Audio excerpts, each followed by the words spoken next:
ओम नमो भगवते वासुदेवाय। मार्कंडेय पुराण की यह बड़ी कल्याणकारी कथा है, सुनिए। विदेह देश के राजा विपश्चित बड़े धर्मात्मा, सदाचारी, संयमी और प्रतिदिन यज्ञ में से बचे हुए भोज्य पदार्थ से ही भोजन करने वाले प्रजापालक, देवों, ऋषियों, माता पिता, गुरु, अतिथि की पूजा करने वाले उदार हृदय राजा थे। उन्होंने अपने जीवन में कभी कोई पाप कर्म नहीं किया था। बस एक बार उन्होंने अपनी धर्म पत्नी का तिरस्कार कर दिया था। इसी कारण से मृत्यु होने पर उन्हें घोर नरक के पास से निकाला गया। नरक को देखते ही और नरक के पास पहुंचते ही उस नरक में घोर यातनाएं झेलते हुए नारकीय प्राणियों की नरक पीड़ा शांत हो गई। राजा के पूछने पर यमराज ने उस नरक में पड़े प्राणियों के नरक भोगने का कारण बताया। उस कारण को सुनकर राजा आगे बढ़े। उनके आगे बढ़ते ही नरक की पीड़ा भोगते हुए प्राणियों की करुण पुकार राजा को सुनाई दी कि आप जो भी हो, बस यहीं ठहर जाओ। आपके शरीर को छूकर आने वाली वायु दुर्गंध की जगह अब सुगंध में बदल गई है और वह शीतल लग रही है, और हमारे कष्टकारी वेदनाओं को भी आपके आने से वह नष्ट हो गई हैं।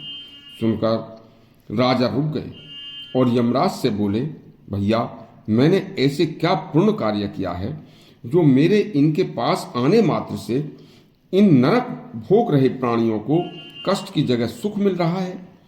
यमराज बोले, आपने कभी केवल अपने लिए नहीं कमाया, न ही अपने लिए स्वयं खाया।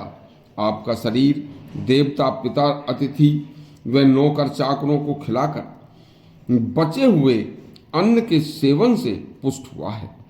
आपने अपने जीवन में बड़े बड़े यज्ञ व धर्म कार्य किए हैं। उसके प्रभाव से यहाँ नरक में पड़े प्राणियों को आपके आने मात्र से सुख मिलना शुरू हो गया है।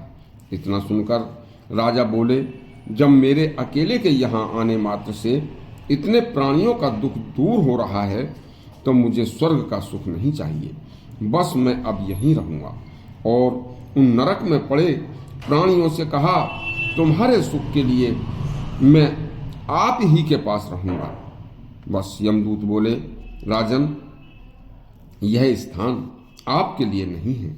आप अपने पुण्यों से प्राप्त दिव्य लोक में चलो और अनेक सुख भोगो। राजा बोले, मेरे इनके समीप रहने से इन नरक वासियों को सुख मिल रहा है।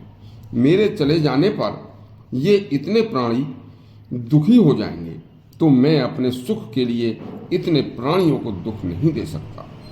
मैं यहीं इनके पास ही रहूंगा। ये मेरी शरण मांग रहे हैं और शरणागत की मदद करना मनुष्य का फर्ज है।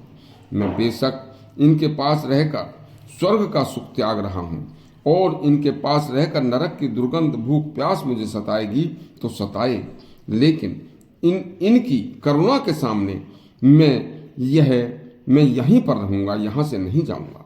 तब धर्मराज और इंद्र स्वयं उन्हें लेने आए तो राजा बोले, आप मुझे यह बता दें कि मेरे कितने पुण्य हैं जिन्हें मैं इन्हें देकर इन्हें सुख दे सकूं। तब धर्मराज बोले, हे राजन, आकाश के तारे, गंगा की बालू के कण भी तुम्हारे पुण्यों से कम हैं, और आज इन नरक में पड़े लोगों पर कृपा करके तो आपके जो यह पुण्य कर्म हैं लाखों गुने हो गए हैं। तो राजा बोले, मैं अपने उन असंख्य पुण्य कर्मों को इन्हें देता हूँ। बस इतना कहते ही नरक में पड़े जीव नरक से मुक्त होने लगे। उधर राजा पर पुष्प वर्षा होने लगी, और स्वयं भगवान नारायण राजा के सामने प्रकट होकर राजा को अपने विमान में बैठाकर वैकुंठ ले गए। यदि आपको यह कथा अच्छी लगी हो तो हमारा चैनल सब्सक्राइब करें और घंटी दबाएं। धन्यवाद।